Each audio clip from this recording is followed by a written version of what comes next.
Halo teman-teman, terima kasih yang sudah berkunjung di channel ini.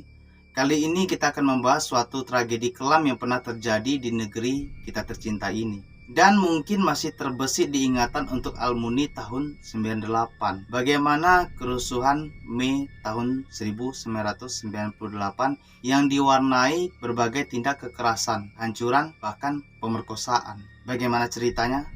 Ayo kita bahas.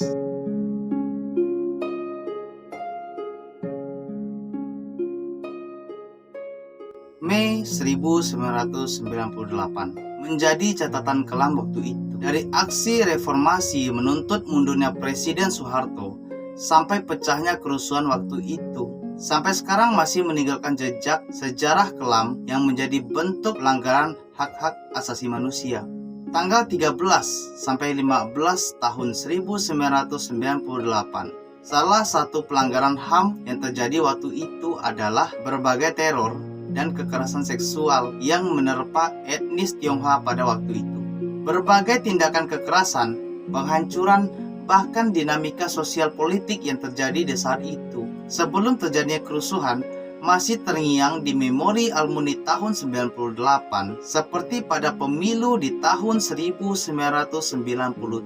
Salah satu di antaranya penculikan sejumlah aktivis, krisis ekonomi, Sidang Umum MPR RI 1998 dan penembakan mahasiswa Trisakti yang menjadi salah satu pemicu kerusuhan yang menewaskan ribuan orang di kala itu. Kala itu pula, beberapa laporan akan tindak pemerkosaan, kekerasan seksual, bahkan penyerangan dalam skala besar terjadi. Karena kejadian itu, dibentuklah suatu kelompok sosial kemanusiaan yang bertujuan mengawal kasus ini dari tim sosial kemanusiaan organisasi massa. Mencatat kurang lebih 168 perempuan menjadi korban kekerasan seksual. Dari 168 wanita ini terbagi dari berbagai tempat atau daerah, yaitu 152 di Jakarta dan 16 lainnya di Solo, Medan, Palembang, dan Surabaya. Para tim pencari fakta yang dibentuk oleh Presiden B.J. Habibie menyatakan bahwa sebagian tindak kekerasan seksual dan pemerkosaan dilakukan sebuah geng yang menyebut dirinya geng Red. Apa yang dilakukan geng ini menurutku tidak berperi kemanusiaan, teman-teman. Dan kejamnya, teman-teman, dikarenakan korban diperkosa secara bergilir dan dilakukan dimanapun, di jalan ataupun di dalam rumah. Dalam tragedi ini juga bukan hanya tindak pemerkosaan maupun kekerasan, tapi penjarahan yang terjadi di berbagai tempat. Salah satunya di Jakarta.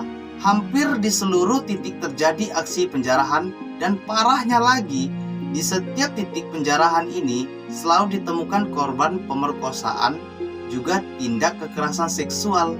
Gila memang. Dari catatan tim relawan terdapat beberapa titik korban pemerkosaan terbanyak, yaitu kawasan Gelodok, Harmoni, Jembatan 2, Jembatan 3, Jembatan 5, Kawit, dan masih banyak lagi. Dari Dr. Lee Dermawan, salah satu tim relawan yang merawat korban kekerasan seksual, menyampaikan bahwa dari hasil pemeriksaan medis benar adanya akan tindak pemerkosaan dan kekerasan seksual di kala itu. Mirisnya, di kala itu sejumlah elit politik termasuk pejabat militer dan pemerintahan menganggap kekerasan seksual dan tindak pemerkosaan di kala itu tidak pernah terjadi dan dianggap karangan para aktivis perempuan saja. Karena hal tersebut, Presiden Habibie di kala itu mengambil keputusan yang berani dan patut diacungkan jempol. Pada tanggal 9 Oktober 1998, Presiden B.J. Habibie mengeluarkan keputusan Presiden Republik Indonesia nomor 181 tahun 1998 tentang Komisi Nasional Anti Kekerasan Terhadap Perempuan sebagai legalitas pembentukan Komnas Perempuan. Selain itu juga beliau memberikan kesempatan kepada sejumlah aktivis perempuan untuk menyampaikan data dan fakta tentang kekerasan seksual Mei 1998. Dan di sini para pendamping korban beserta tim relawan terus menyuarakan hak keadilan untuk para korban. Tapi di saat itu, para tim relawan bahkan korban sering mendapatkan teror, Meskipun Presiden B.J. Habibie mendukung penuh upaya pengungkapan kasus pemerkosaan itu, mirisnya sejumlah pejabat pemerintah justru menyuarakan hal yang berbeda. Contohnya, salah satu pejabat berwenang yang terus menuntut untuk dihadirkannya korban yang mau memberikan kesaksiannya di depan publik, dan parahnya tanpa ada jaminan perlindungan yang cukup. Ita Marta Dinata Haryono, salah satu korban pemerkosaan massal yang menyatakan siap menjadi saksi pada sidang PBB di New York, Amerika Serikat, malah tewas tepatnya 3 hari sebelum keberangkatan, yaitu tanggal 9 Oktober 1998. Tewasnya Ita Marta Dinata disebabkan karena aksi pembunuhan sadis yang terjadi di rumahnya. Karena kejadian ini juga yang membuat para korban tutup mulut dan tidak berani memberikan kesaksian, apalagi kurangnya pengamanan yang memadai dari pihak berwenang di kala itu, dan adanya upaya dari pihak berwenang untuk mengungkap kasus itu, ditambah ancaman dan teror yang semakin menjadi-jadi, membuat hal itu mendapat titik buntu.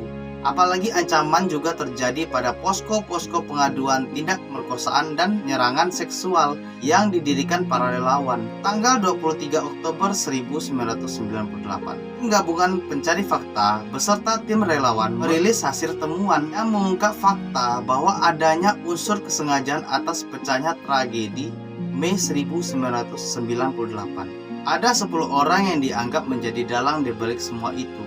Parahnya, dari kasus ini, fakta bahwa tindak perkosaan atau kekerasan seksual juga dilakukan dengan menggunakan benda tumpul ataupun tajam, yang menyebabkan korban kehilangan nyawa karena pendarahan pada alat vitalnya. Dari kesaksian para korban, para pelaku hampir memiliki ciri yang sama, yaitu berpostur tinggi, tegap, dan berambut cepat. Dari kesaksian itu seharusnya bisa jadi informasi penting untuk menemukan pelaku, tapi sampai saat ini tidak pernah ditindaklanjuti oleh pihak berwenang. Mirisnya, sampai sekarang para pelaku masih bebas berkeliaran, dan kejadian pemerkosaan dan kekerasan seksual tahun 1998 masih dibiarkan gelap. Kisah pilu dan gelap dari korban sudah bertahun-tahun dan masih menjalani hidupnya dengan kenangan pahit. Miris benar. Keadilan yang tidak pernah didapat oleh para korban.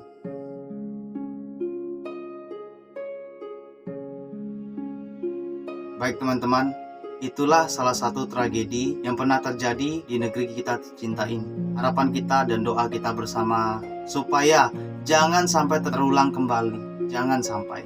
Baik teman-teman, selanjutnya apalagi yang mau kita bahas? Silakan komen di bawah. Sampai jumpa.